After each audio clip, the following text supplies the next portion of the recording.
Okay, what's up mga katuto? Ayan, welcome to my YouTube channel. Andito po tayo sa Wiltec Yamaha Pasukin.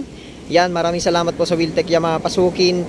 Pinagbigyan ninyo ko na i-vlog ang inyong mga units po, mga ma'am and sir. And also, big shout out po sa aming branch manager na si Sir Chris Mel po. Yan, and also sa aming sa mga staff, and specially mention sa owner po ng Wiltec and also sa Yamaha. Yan mga katuto, nandito yung nasa harap natin is si Mio Gear 125. Yan, 125 scooter.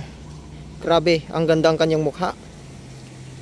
Ang ganda ang kanyang design. Wala akong masabi. Pero same engine po siya ni Mio i125. So, to cut the story and this about sa Mio Gear 125, kasi dalawa yung variant nito eh. Mio Gear na standard po to i-vlog natin, at Mio Gear S. Yan, yung Mio Gear S meron siyang auto idling assist ba tawag doon, or stop idling assist. Kapag nasa stoplight kayo, mag-auto off para mas tipid po sa gasolina, di ba? So, direct to the point na tayo mga katoto. Punta na muna tayo sa kanyang engine specs. Ayan mga katoto, ang kanyang engine specs is 125cc, 2-valve, 4-stroke, CVT transmission, and fuel injected po siya mga katoto. Ano pa yung mga hindi ko pa nasabi about sa kanyang engine? Wala na yata. Okay na. Diba? And also sa kanyang front disc is single pot caliper and disc brake na po siya mga katoto. Bale hydro or hydraulic disc brake po siya mga katoto. And next po sa likod niya, ang kanyang braking system din sa kanyang likod is drum brake pa din mga katoto. Ayan. So sa kanyang suspension, ganun din, traditional na stock. And kanyang CVT transmission stock pa din yan mga katoto. Di ko alam kung ilan ba grams ang kanyang bola, at ilan ba ang kanyang center spring mga katoto. So tignan nyo naman, ang kanyang engine is same sila ni Mio i125. And then ano ba ang kanyang special features ni Mio Gear mga katoto? Eto, papakita ko sa inyo. Ang kanyang special features po mga katoto, ang meron sa kanya is hazard switch. Kumbaga yung signal light, bale sabay sila mga katoto. And then ganun din, still analog pa din yung kanyang speedometer mga katoto. Yung nakita nyo na mileage dyan, ano yan, kakababa, itaas, lagay sa ano. Ganun din, analog display. Ganun din sa kanyang fuel gauge, analog din mga katoto. Bali as considered as traditional speedometer or analog. And then ang kanyang special features na din na isa pa ay yung charging port. Yan, pasensya na kayo sa basahan. Yan, charging port mga katoto. Yan, charging port na pwede niyo naman gamitin yung ginagamit sa sa kotse mga katoto. Ganon din sa kanyang sa kanyang ignition switch, ganon din traditional. Pero walang susian sa kanyang compartment. Dito kayo mag-o-open. Kung yan po yung on, at ito yung pag-o-open. Ganyan na lang mag-o-open yun compartment. So ito yung kanyang compartment. Yan. Ganito kalawak sa kanyang compartment. Ito yung warranty book, tsaka side mirror, at iba pa mga katoto. At nandito nakapesto ang kanyang battery. Yan.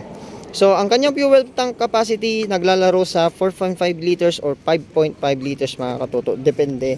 Kasi ang pagkaalam ko dun sa kanyang sa kanyang fuel tank capacity ay 5.5 mga katoto, kasi medyo mas malaki yata kaysa kay Mio i125. Pero same pa rin sila ng engine, kumbaga air cooled din mga katoto. Kaya meron siyang parang grills ba sa harap dito sa dibdib niya, pero nakalagay dito, ayun, airflow sa kanyang dibdib. And then sa kanyang step grills or step dito sa padak niya, padak pa tawag dito, pero kung lagayin sa dito sa likod kapag nangangawit ka na, diba? So yun lang. And then pa sa kanyang headlight naman, kanyang headlight is LED na rin to. kumbaga parang NMAX kanyang design, 'di ba?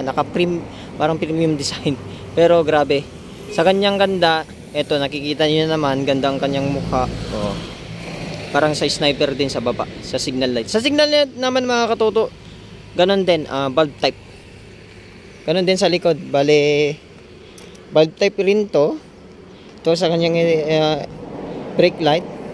Tapos sa kanyang signal light is bulb type din mga katoto. Yan.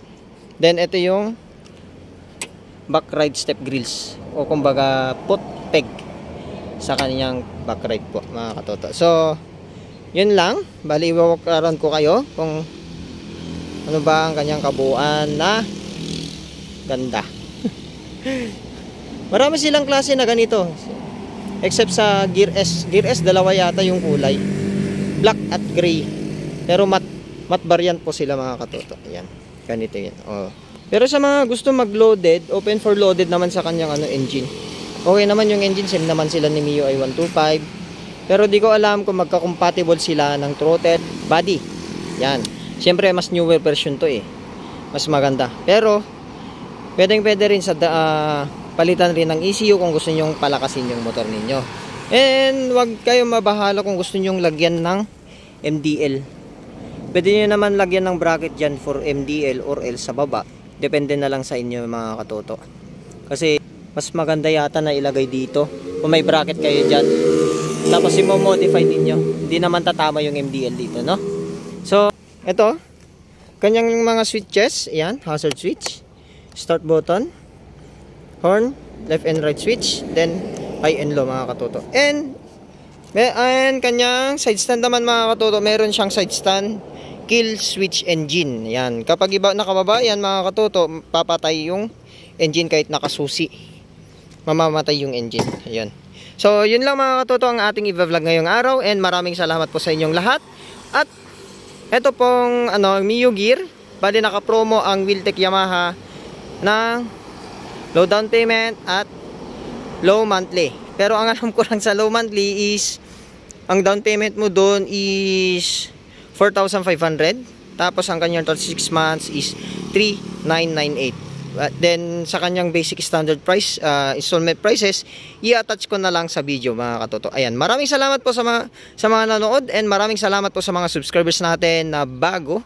And maraming salamat po sa pagsusuporta ninyo sa akin, sa aking YouTube channel. Hopefully kapag lalaki po to, I promise sa inyo po na gaganda at gaganda pa ulit ang ating mga YouTube uploaded mga katoto. Ayan, maraming salamat. This is your Ilocano Motovlog. Peace out!